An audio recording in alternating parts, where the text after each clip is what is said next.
الحمد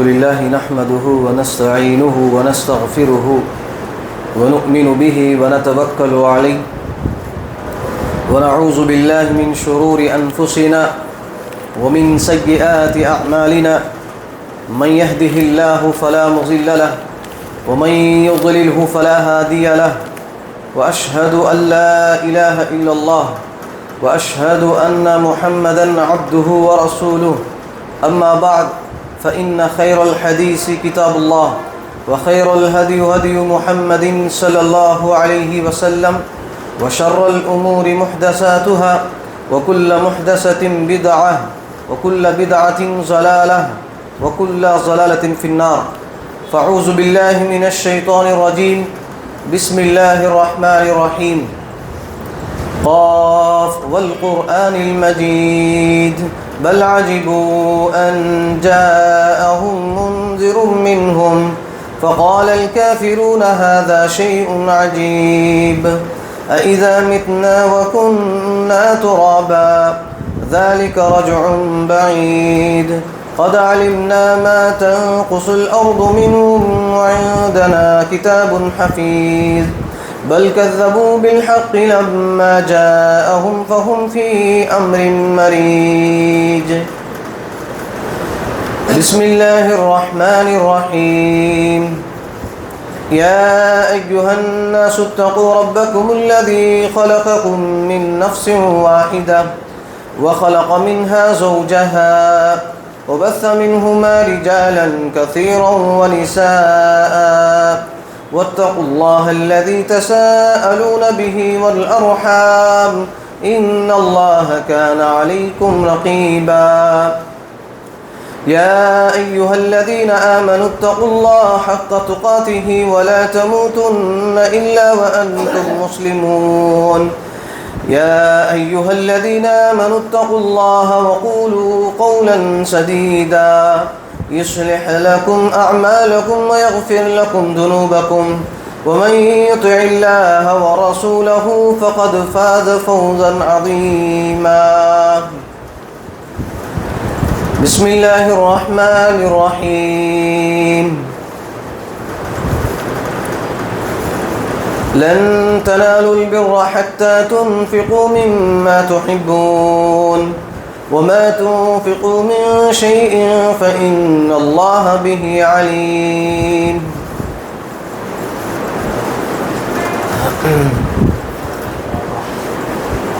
وقال النبي صلى الله عليه وسلم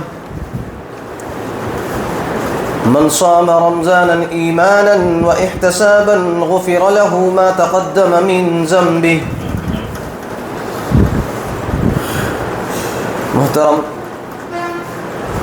میرے دینی بھائیوں، بزرگوں اور میرے عزیز ساتھیوں، سب سے پہلے تمام قسم کی تعریف و توصیف، کبریائی و بڑائی، ہر قسم کی حمد و ثنا، سب کچھ اس اللہ رب العالمین کے لیے سزاوار ہے جس نے آج ہم کو یہاں پر کچھ دین کی باتیں سننے اور اس پر عمل کرنے اور ان باتوں کو دوسروں تک پہنچانے کا ایک بہترین سے بہترین موقع ہمیں عنایت فرمایا ہے، اور اللہ رب العالمین کا بے انتہا شکر احسان ہے کہ اس نے ہمیں کہے اس دنیا کی سب سے بڑی جو دولت ہے اسلام، دین اسلام ہے، اس دولت سے ہمیں کہے سرفراز فرمایا ہے۔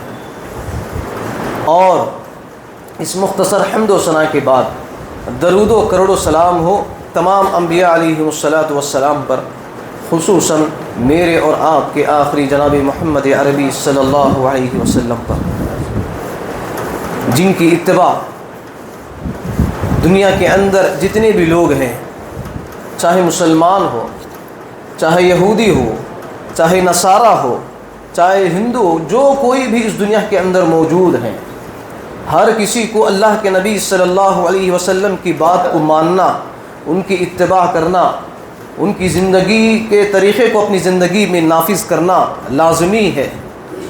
اور ایسے ہی لوگوں کے تعلق سے اللہ رب العالمین فرماتے ہیں کہ جو لوگ کہے اللہ اور اس کے رسول کی اطاعت کرتے ہیں، رسول کی فرمانبرداری کرتے ہیں، رسول کی اطاعت کرتے ہیں، رسول کی بات کو مانتے ہیں، مان کر اپنی زندگی گزارتے ہیں، اللہ رب العالمین کہتے ہیں کہ ہم ایسے لوگوں سے محبت کرتے ہیں۔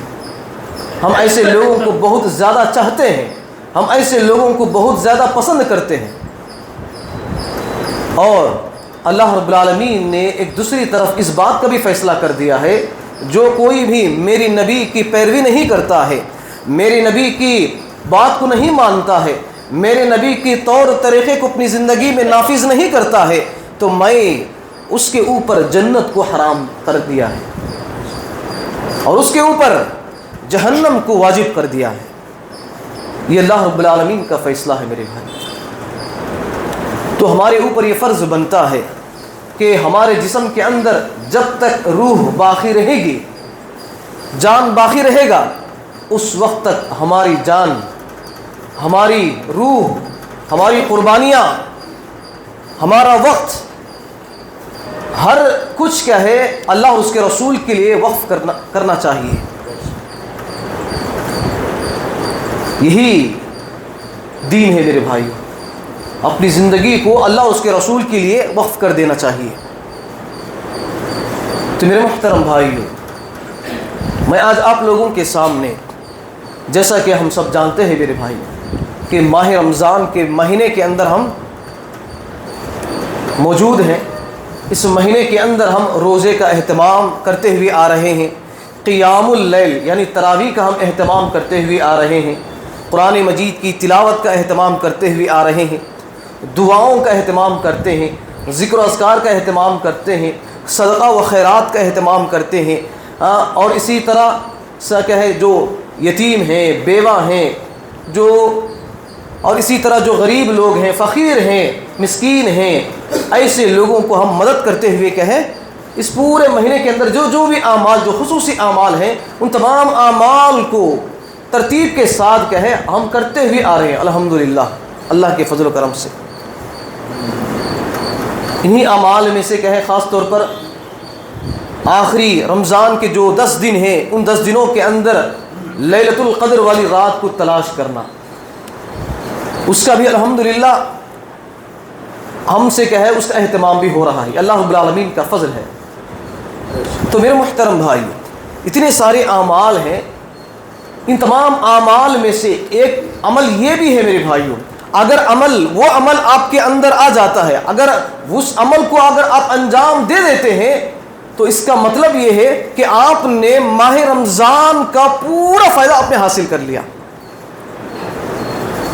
کیا میرے بھائیوں، آپ نے روزہ رکھا ہے الحمدللہ، تراویح کا اہتمام کرتے ہیں الحمدللہ، قرآن مجید کی تلاوت ہو رہی ہے الحمدللہ، دعا کا بھی اہتمام ہو رہا ہے، اپنے گناہوں کی بخشش کا ہے ہم طلب کر رہے ہیں اللہ رب العالمین سے، اس کا بھی ہم سے اہتمام ہو رہا ہے، لیلۃ القدر والی رات کو بھی تلاش کیا ہے ہم کر رہے ہیں، بہت ساری جتنے بھی عبادات خصوصی جو اعمال ہیں، وہ تمام اعمال، وہ تمام عبادتیں ہم کرتے ہوئے آ رہے ہیں۔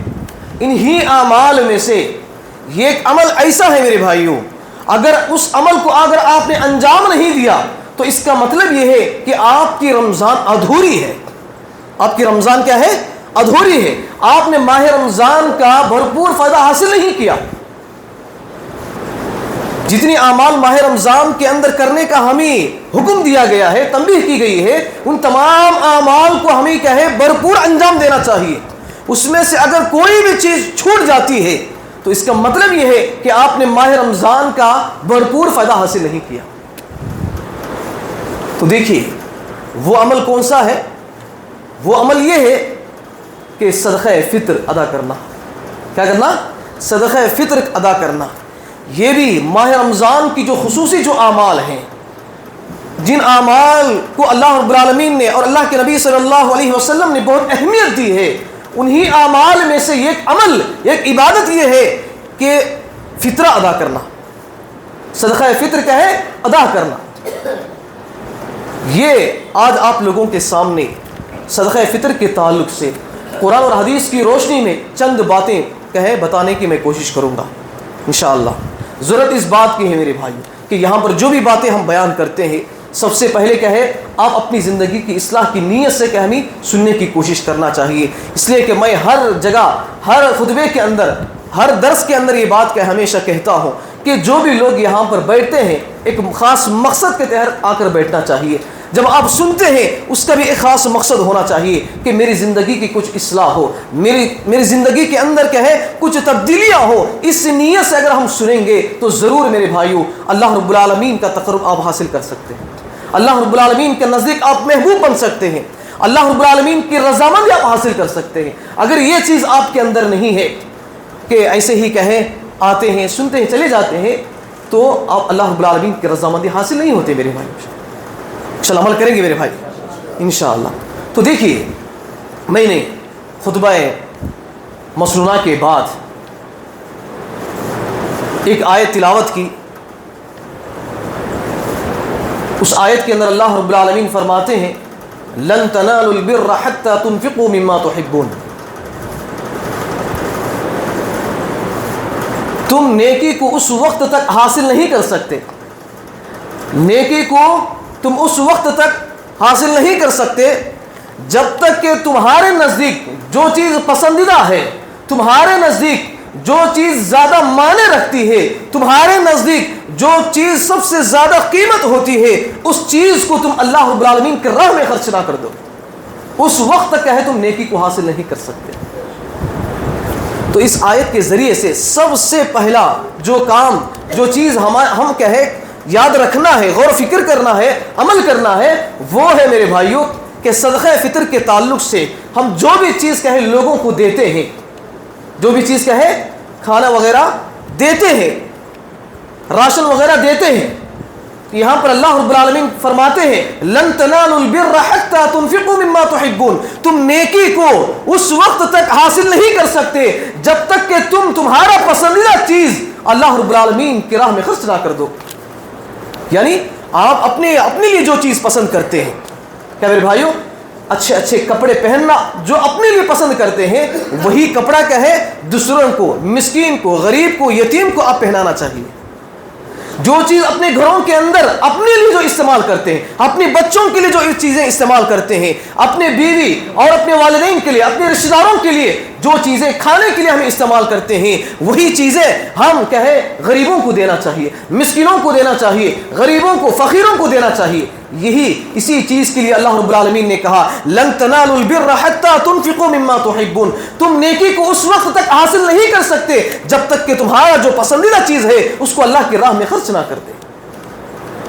سب سے پہلی چیز میرے بھائیوں اس چیز کو ذہن میں رکھنے کی کوشش کریں، انشاءاللہ عمل کریں گے میرے بھائی انشاءاللہ. تو دیکھیے اب زکوٰۃ یہ کہے صدقہ فطر کہے کن لوگوں پر واجب ہے، صدقہ فطر کہے یہ کن لوگوں پر واجب ہے. دیکھیے اللہ کے نبی صلی اللہ علیہ وسلم کی حدیث ہے فرض رسول اللہ صلی اللہ علیہ وسلم زکاة الفطر صاعا من تمر او صاعا من شعیر العبد والحر والذکر والانثى والصغیر والکبیر من المسلمین وامر بها ان تؤدى قبل خروج الناس الصلاة. اس حدیث کے اندر اللہ کے نبی صلی اللہ علیہ وسلم فرماتے ہیں صدقہ فطر کہے اللہ کے نبی صلی اللہ علیہ وسلم نے فرض قرار دیا، واجب قرار دیا. ایک سا کھجور، ایک سا جو، ایک سا گیہوں. کس کے اوپر فرض ہے؟ ایک غلام ہے اس کے اوپر بھی فرض ہے، آزاد ہے اس کے اوپر بھی فرض ہے، مرد ہے اس کے اوپر بھی فرض ہے، عورت ہے اس کے اوپر بھی فرض ہے. اور یہ چیز اللہ کے نبی صلی اللہ علیہ وسلم کہتے ہیں کہ نماز عید سے پہلے کہے اللہ کے نبی صلی اللہ علیہ وسلم اس صدقہ فطر کو ادا کرنے کا حکم دیے ہیں. کب؟ نماز کے جو عید کی جو نماز ہمیں پڑھی جاتی ہے اس نماز کو ادا کرنے سے پہلے اس فطرے کو لوگوں تک، حقداروں تک پہنچانا ضروری ہے، فرض ہے.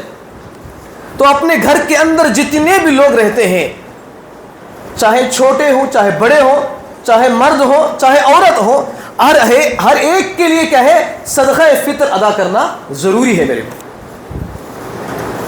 دیکھیے صحابہ کرام اللہ کے نبی صلی اللہ علیہ وسلم کے زمانے کے اندر باقاعدہ صدقہ فطر کیا ہے، اللہ کے نبی صلی اللہ علیہ وسلم کے زمانے میں بہت بڑے بڑے مالدار بھی موجود تھے، بہت بڑے مالدار بھی موجود تھے. اور جو درمیانی والے جو صحابی تھے ان کے پاس بھی اتنی استطاعت تھی کہ وہ کہے دوسروں کو پیسوں کے ذریعے سے کہے صدقہ و خیرات کرنے کی بھی طاقت ان کے اندر موجود تھا، لیکن اس کے باوجود بھی صحابہ کرام کیا ہے اپنا عمل بیان کرتے ہیں کہ ہم اللہ کے نبی صلی اللہ علیہ وسلم کے زمانے میں ہم ایک سا کھجور، سا کس کو کہتے ہیں 2.5 کلو گرام کو، یعنی 2 کلو 50 گرام کا جو اناج ہے، جو اپنے گھر کے لیے جو استعمال کرتے ہیں، جو چیزیں چاہے چاول ہو، چاہے گیہوں ہو، چاہے کھجور ہو، چاہے منقع ہو، چاہے پنیر ہو، جو کچھ بھی ہو جو ہمارے لیے ہم جو استعمال کرتے ہیں، اللہ کے نبی صلی اللہ علیہ وسلم کے زمانے میں یہ چیزیں کیا کرتے تھے 2 کلو 50 گرام کیا ہے لوگوں میں تقسیم کرتے تھے، غریبوں میں، مسکینوں میں کہیں، فقیروں میں اس چیز کو تقسیم کرتے تھے۔ یعنی کہنے کا مطلب یہ ہے میرے بھائیو، اکثر لوگ کیا کرتے ہیں پیسے دے دیتے ہیں، اکثر لوگ کیا کرتے ہیں حساب لگواتے ہیں، گھر کے اندر جتنے لوگ ہیں 2.5 کلو گرام کا ہر ایک شخص کا ایک حساب لگوا کر کہے اس کا پیسہ کتنا مجموعہ ہوتا ہے، اتنا پیسہ کیا کر دیتے ہیں تقسیم کر دیتے ہیں۔ یہ کب کرنا چاہیے اس کے بھی کہے کچھ اسباب ہیں، اس کی کہے کچھ وجوہات ہیں، تب جا کر یہ عمل ہونا چاہیے۔ لیکن اللہ کے نبی صلی اللہ علیہ وسلم کے زمانے میں کہے جو زیادہ تر عمل جو ہوا کرتا ہے وہ یہی ہوا کرتا ہے کہ اناج کیا ہے، جو گھروں کی جو گھر کے اندر جو چیزیں ہم استعمال کرتے ہیں وہی چیزیں کیا ہے غریبوں میں تقسیم ہوا کرتا ہے۔ اب حدیثوں کو پڑھیں گے، یہی حدیثیں آپ کو ملیں گی، کہیں کیا ہے آپ کو صحابہ اکرام کی زندگی میں، تابعین کی زندگی میں کیا ہے یہ عمل ملتا ہے کہ مجبوری میں کہے جب آپ اناج نہیں دے سکتے، ایسی حالت ہے کہ آپ اناج نہیں دے سکتے، تو ایسی صورت میں کہے پیسے دینے کا حکم ہے۔ آپ جہاں تک آپ کی کوشش یہ ہونی چاہیے کہ چیزیں ہی اناج وغیرہ غلہ وغیرہ ہی کہے لوگوں میں صدقہ فطر ادا کرنا ہے۔ انشاءاللہ عمل کریں گے میرے بھائی انشاءاللہ۔ اور اسی طرح میرے بھائی اب یہ صدقہ فطر کہے کب ادا کرنا چاہیے، کس وقت ادا کرنا چاہیے، اس کی بھی اللہ کے نبی صلی اللہ علیہ وسلم نے وضاحت کی ہے۔ حضرت ابن عمر رضی اللہ عنہ اس حدیث کے راوی ہیں، فرماتے ہیں کہ من ادھا قبل الصلاة فہی زکاۃ مقبولۃ ومن ادھاها بعد الصلاة فہی صدقۃ۔ اللہ کے نبی صلی اللہ علیہ وسلم کہے فرماتے ہیں کہ جس شخص نے بھی نماز ادا کرنے سے پہلے، عید کی نماز جو ہوتی ہے اس نماز سے پہلے جتنے بھی لوگ صدقہ فطر ادا کرتے ہیں، صدقہ فطر ادا کرتے ہیں اناج کی شکل میں، اللہ کے نبی صلی اللہ علیہ وسلم کا یہ عمل ہے، فرمان ہے کہ اس کا عمل، اس کا صدقہ فطر کہے مقبول ہے، قبول ہے، اس کو نیکی ملے گی۔ اور آگے اللہ رب العالمین اللہ کے نبی صلی اللہ علیہ وسلم فرماتے ہیں وَمَنْ أَدَّهَا بَعْدَ الصَّلَاةِ فَهِيَ صَدَقَةٌ۔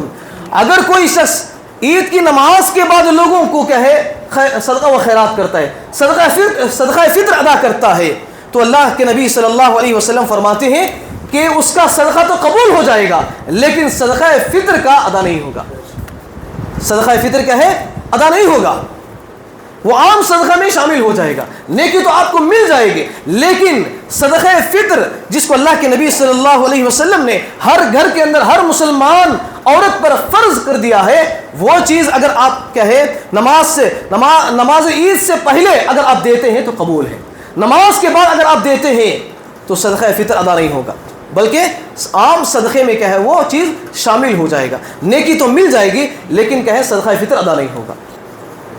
تو اسی لیے ہمیں کیا کرنا ہے میرے بھائیوں، بولو میرے بھائی، ہمیں کیا کرنا ہے، نماز عید سے پہلے کیا ہے اس صدقہ فطر کو کہے لوگوں میں ہمیں تقسیم کرنا چاہیے۔ انشاءاللہ عمل کریں گے میرے بھائی انشاءاللہ۔ اور یہ چیز دیکھیے میرے محترم بھائیوں کہ ہم ایسے لوگوں کو ڈھونڈنا چاہیے باقاعدہ جو غریب ہیں، مسکین ہیں، فقیر ہیں، یتیم ہیں، جن کو کہے جن کے گھروں کے اندر ایک وقت کا کھانا کہے کھانے کی جو تکلیف ہوتی ہے، ایسے گھروں کو ڈھونڈ کر کے ہمیں ان کو بھی جس خوشی میں ہم شامل ہیں، یعنی عید کی نماز کے لیے ہم کیا کرتے ہیں، جن کے پاس پیسہ ہے، جن کے پاس کیا ہے پیسہ موجود ہے، وہ لوگ کیا ہے اچھے اچھے کپڑے خریدتے ہیں، اچھے اچھے کھانے کی چیزیں خریدتے ہیں، اور خریدنا بھی چاہیے، اور یہ اللہ کے نبی صلی اللہ علیہ وسلم کا عمل بھی ہے میرے بھائی، مسنون بھی ہے۔ لیکن جن کے پاس کیا ہے کپڑے خریدنے کے لیے اور اپنے گھروں کے اندر کہے اچھے پکوان بنانے کے لیے پیسے نہیں ہے، ان کے پاس مال و دولت نہیں ہے، تو وہ کیا کریں گے؟ وہ ان کے اندر بھی کہے یہ خواہش، یہ تمنا ان کے اندر بھی ہوتی ہے، کاش کہ ہم بھی کہے نئے کپڑے پہن لیتے، کاش کہ ہم بھی کہے کچھ کہے اچھے اچھے پکوان بنوا کر ہم بھی کھا لیتے. تو ان کے اندر بھی یہ چیز کہے ایک خواہش، ایک تمنا ان کے اندر بھی ہوتی ہے. آپ کو معلوم ہونا چاہیے کہ صدقہ فطر ادا کرنے کا ایک دوسری وجہ یہ بھی ہے کہ جو غریب جو مسلمان ہیں، مسکین جو مسلمان ہیں، ان کو بھی کہے کھانا مل جائے. وہ بھی کہے ایک عام جو مسلمان ہے جو ہر طرح سے استطاعت رکھتا ہے، خوشیاں مناتا ہے، وہ بھی کہے اس کے اندر شامل ہو جائے. کیا میرے بھائیوں سمجھ میں آ رہی میری بات؟ جو لوگ کہیں استطاعت رکھتے ہیں ان کے پاس کہے وہ اپنا سب کچھ کہے خریدتے ہیں، سب کچھ کہے بہت عیش و آرام کے ساتھ کہے زندگی گزارتے. جن کے پاس نہیں ہے وہ کیا کریں گے؟ تو اسی لیے اللہ رب العالمین نے اس بات کا حکم دیا کہ تم کہے صدقہ فطر کو غریبوں میں تقسیم، غریبوں میں اور کہے مسکینوں میں، فقیروں میں تقسیم کر کے ان لوگوں کو بھی آپ اپنی خوشی میں شامل کر دیں، اپنی خوشی میں کہے شامل کریں. اسی لیے اللہ رب العالمین، اللہ کے نبی صلی اللہ علیہ وسلم نے کہے صدقہ فطر کہے گھر کے اندر جتنے بھی لوگ ہیں ہر فرد کے اوپر کہے فرض قرار دیا گیا ہے. تو ہمارے اوپر یہ فرض بنتا ہے میرے بھائیوں کہ ہم ایسے لوگوں کو ڈھونڈنا چاہیے جو مسکین ہیں، غریب ہیں، فقیر ہیں. ایسے لوگوں کو کیا کرنا چاہیے؟ نماز عید سے پہلے کہے ان تک کہے صدقہ فطر کہے پہنچانا چاہیے. انشاءاللہ عمل کریں گے میرے بھائی انشاءاللہ. اور اسی طرح میرے محترم بھائی ایک دوسرا صدقہ فطر کا جو کہے، جو صدقہ فطر ادا کرنے سے جو سب سے بڑا عمل یہ ہوتا ہے وہ ہے اگر ہم ماہ رمضان کے اندر جتنے بھی ہم نے روزے رکھے ہیں ان روزوں کے اندر ہم سے کہے کچھ بولنے میں، کچھ اعمال میں ہم سے غلطی ہو جاتی ہے. روزہ رکھ کر کہے بہت سارے لوگ جھوٹ بول دیتے ہیں، روزہ رکھ کر کہے بہت سارے لوگ غیبت کرتے ہیں، چغلی کرتے ہیں، کیا میرے بھائیوں گالی گلوچ کرتے ہیں، اور کہے اپنے ہاتھوں سے اور اپنی زبان سے کہے بہت سارے لوگوں کو تکلیف بھی دے دیتے ہیں. یہ صدقہ فطر ادا کرنے کی وجہ سے ماہ رمضان کے اندر آپ کے جو روزوں کے درمیان جو خطائیں، جو غلطیاں ہو گئی ہیں اس کا کفارہ بھی، ان گناہوں کو پاک کرنے کا بھی یہ سب سے بڑا ذریعہ ہے. تو اسی لیے ہمارے اوپر فرض بنتا ہے کہ صدقہ فطر میرے بھائیوں اناج کی شکل میں دینے کی کوشش کریں. کیا میرے بھائیوں اناج کی شکل میں جو چیزیں اپنے گھروں کے اندر جو چیزیں استعمال ہوتی ہیں وہ چیزیں کہے غریبوں میں کہے تقسیم کرنے کی کوشش کریں. یہ سب سے پہلا عمل کرنے کی کوشش. اگر یہ نہ ہو سکا تو پیسوں کی شکل اختیار کریں میرے بھائی. سب سے پہلے اللہ کے نبی صلی اللہ علیہ وسلم کے زمانے میں پورے کے پورے صحابہ کرام کہے یہی عمل کرتے تھے، اناج ہی کہے لوگوں میں تقسیم کرتے تھے، غریبوں میں تقسیم کرتے تھے. تو جو عمل کہے اللہ کے نبی صلی اللہ علیہ وسلم کے زمانے میں خود اللہ کے نبی صلی اللہ علیہ وسلم صحابہ کرام اس عمل کو انجام دے رہے ہیں تو مجھے اور آپ کو کہے یہ مجھے اور آپ کو کہے یہ عمل کرنا بے حد ضروری ہے میرے بھائی. پیسوں کی شکل کہے اس وقت ادا کرنا چاہیے جب اناج دینے میں کہے کوئی تکلیف ہو، کوئی مجبوری ہو. ایسی صورت میں کہے آپ پیسے دے سکتے ہیں. کوئی کہے دور دراز میں ہے، دور ہے، دوسرے قریے میں، دوسرے شہر میں ہے، تب جا کر آپ کہے پیسوں کی شکل اختیار کر سکتے ہیں. انشاءاللہ عمل کریں گے میرے بھائی انشاءاللہ. اور اسی طرح میرے محترم بھائیوں کیا ہے نماز عید کے لیے جب آتے ہیں تو عید کے بھی کہے، عید منانے کے بھی کہے کچھ آداب ہیں. عید منانے کی بھی کہے کچھ آداب ہیں. ان آداب کا اگر ہم خیال رکھیں گے، ان آداب کا لحاظ رکھیں گے تبھی جا کر آپ کہیں صحیح معنوں میں آپ نے عید حاصل کی ہے. صحیح معنوں میں کہے آپ نے عید حاصل کی ہے. وہ آداب کیا ہے؟ سب سے پہلی چیز کیا ہے؟ اللہ کے نبی صلی اللہ علیہ وسلم نے کیا کہا کہ جب ماہ رمضان کا مہینہ کے روزے اگر آپ رکھیں گے تو چاند کو دیکھ کر رکھیں گے، چاند کو دیکھ کر کہے رکھیں گے. اور ماہ رمضان کا روزہ کب ختم کریں گے؟ چاند کو دیکھ کر کہے روزہ ہمیں ختم کرنا چاہیے. یہ عمل کہے اکثر نہیں ہوتا ہے، اس عمل کو کہے لوگ اکثر انجام ہی نہیں دیتے. بس کہے ایسے ہی کہے وہاں پر اگر کہے